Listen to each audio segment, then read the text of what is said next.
Bonjour et bienvenue à cet épisode de la série à la découverte des filons. Cette semaine, on parle de basketball puisque la saison de basketball va débuter très bientôt, à grands pas, ça l'approche. Et qui de mieux pour nous entretenir là-dessus que les entraîneurs Serge Grenon et Dave Laroche. Bonjour, messieurs. Bonjour. D'abord avec Serge, on s'est rencontrés en avril dernier au moment de ton embauche, mais peux-tu nous rappeler un petit peu ton parcours dans le monde du basketball? Moi, j'ai été un joueur pendant une quinzaine d'années, du secondaire jusqu'à l'université. J'ai terminé à l'Université Laval avec Jacques Paiement, que vous connaissez un petit peu. Puis ensuite, dès que j'ai terminé ma carrière de joueur, je suis devenu coach. Ça fait à peu près 8 ans que je coach collégial. Avant, j'étais en D2, puis maintenant, c'est ma première année en D1 à Thetford. Et qu'est-ce que tu connaissais du programme des filons avant d'accepter leur offre? Le programme des filons, je le connais depuis un certain temps parce que Igor Rugama, il vient de mon coin, il vient de mon école secondaire. Fait que ça fait assez longtemps que je le connais, là, depuis même qu'il était à Alma avec Chris Boucher et tout. Ils ont déménagé ici. Très belle réputation, des excellents joueurs. Puis on m'a toujours dit que l'encadrement ici était très bien. Fait que c'est quelque chose qui m'a attiré ici. Et c'est l'équipe masculine D1 que tu dirigeras cette année, c'est bien ça? Exact, je suis entraîneur-chef de l'équipe D1. Tu as été nommé après la fin de la dernière saison, mais avais-tu eu l'occasion quand même d'assister à quelques rencontres de l'équipe l'an dernier?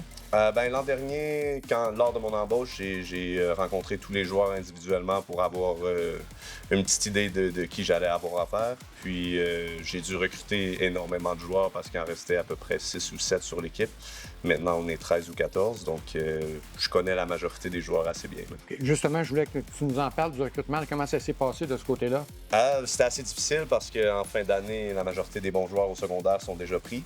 Donc, j'ai pigé un peu dans des équipes Division 2 collégiales que je connaissais déjà parce que je faisais partie du circuit. Puis, j'étais allé chercher des joueurs que je connaissais, à qui je faisais confiance.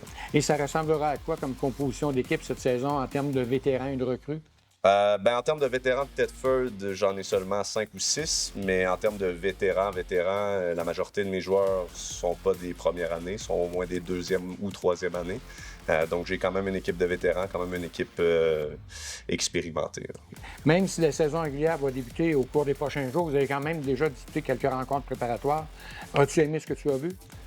Oui, on a des très beaux moments, aussi des très mauvais, mais je pense que les très beaux moments nous montrent qu'on peut se rendre beaucoup plus loin que les gens anticipaient. Là. Selon toi, ce sera quoi la principale force de l'équipe cette année? La principale force de notre équipe, c'est notre athlétisme, notre défensive, notre vitesse, tout ce qui a rapport un peu à l'athlétisme puis à l'explosion des joueurs. La saison va débuter très prochainement, là.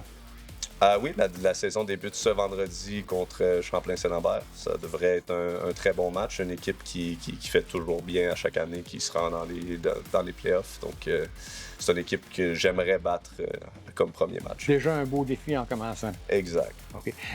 À quoi on doit s'attendre cette saison? Quels sont les objectifs de l'entraîneur? Moi, mes objectifs, je me suis mis des objectifs, je crois, réalistes de faire les séries. Une fois qu'on est rendu dans les séries avec un an de pratique, je crois que tout est possible, mais l'objectif, c'est de faire les séries.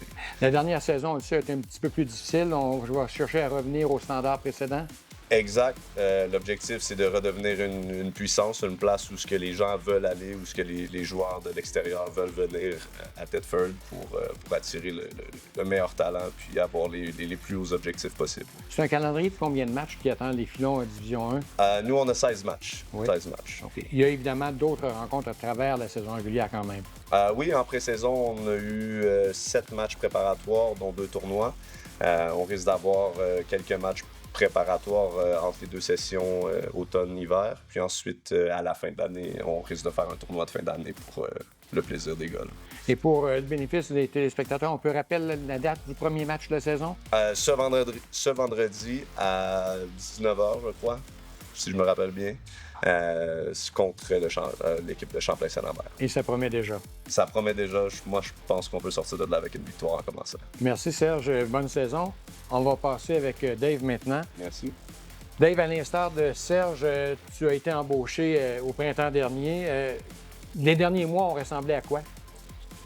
Beaucoup de recrutement, beaucoup de mise en place, accueillir des étudiants athlètes de l'international aussi. Donc, quand je suis arrivé ici, on avait 4 filles sur l'alignement.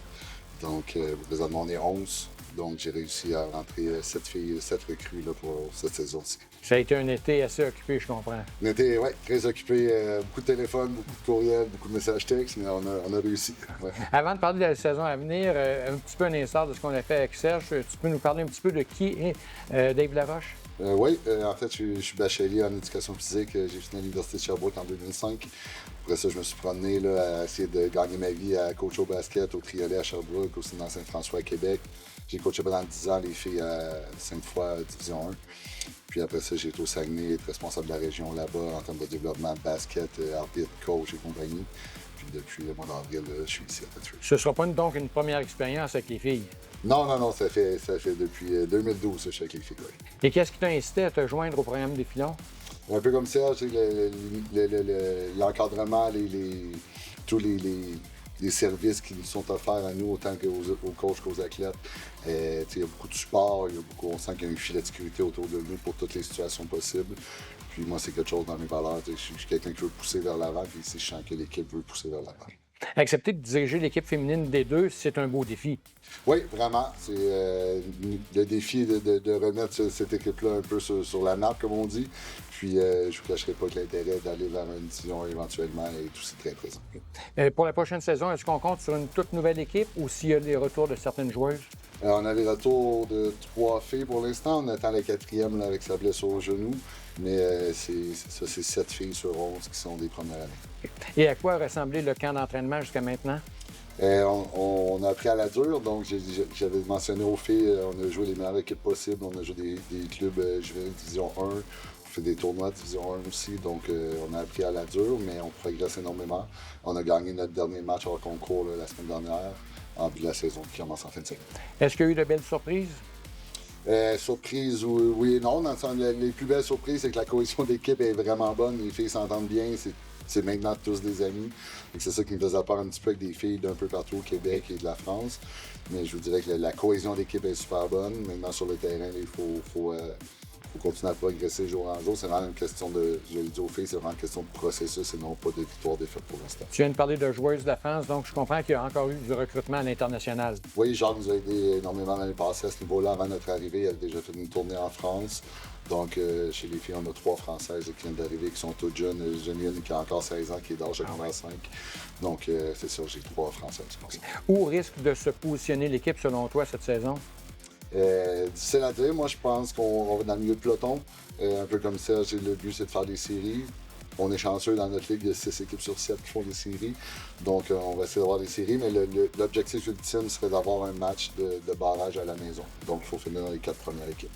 Outre le calendrier régulier, évidemment, il y a des rencontres hors concours également préparatoires.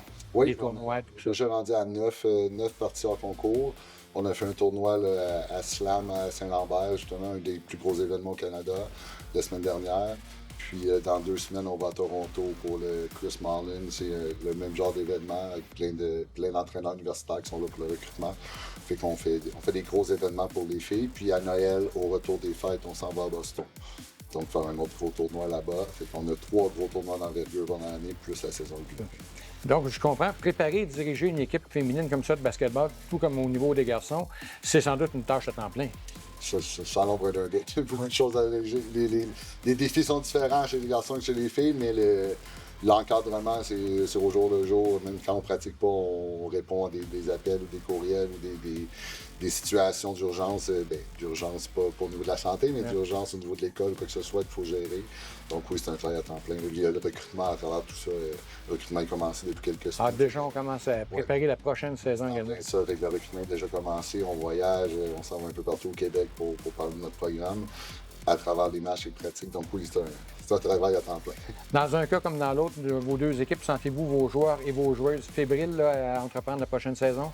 Chez les filles, clairement, on a hâte de jouer des matchs, surtout avec la victoire la semaine dernière, notre dernier match en concours. Là, je pense qu'on a hâte de commencer à jouer des matchs. Chez les garçons... Définitivement, les gars, je pense, sont prêts pour vendredi puis ils ont très hâte de jouer à la maison. Là, Les garçons, vendredi, les filles, dans leur cas? Les filles, on joue samedi sur la route au Cégep de Garneau. Puis les garçons Division 2 vont aussi jouer après nous là, au Cégep à Garneau samedi le 19 octobre.